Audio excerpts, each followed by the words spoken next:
ஐயா அவர்கள் மீண்டும் போராடி கடந்த ஆட்சியாளரிடம் மன்றாடி போராடி அழுத்தம் கொடுத்து வன்னியர்களுக்கு 10.5 விழுக்காடு இடஒதுக்கீடு பெற்று தந்தார்கள்.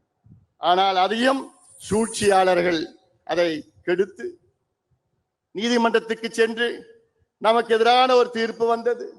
பிறகு உச்ச நீதிமன்றத்திற்கு சென்றோம்.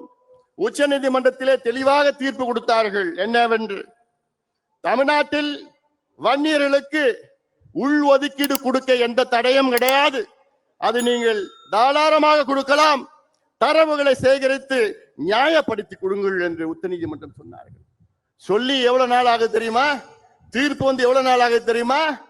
1136 நாட்கள்.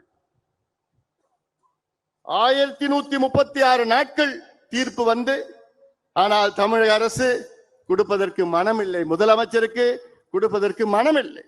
எத்தனையோ முறை முதலமைச்சருக்கு நாங்கள் பார்த்தோம், எத்தனையோ முறை சந்தித்தோம். ஆனா முதலமைச்சர் அவர்கள் தொடக்க காலத்தில் நன்றாக எங்களை வரவேற்றார். நிச்சயமாக கொடுப்பேன் என்று நம்பிக்கை கொடுத்தார்கள். ஐயா அவர்கள் முதலமைச்சர் ஸ்டாலின் அவர்களை பலமுறை சந்தித்தார். சந்திக்கின்ற பொழுது, ஐயா கவலைப்படாதீங்க, நிச்சயமா நான் தரேன், நான் ஒவ்வொரு முறையும் பாக்குறப்போ உறுதியா நான் தரேங்க, நீங்க தைரியமா போங்க,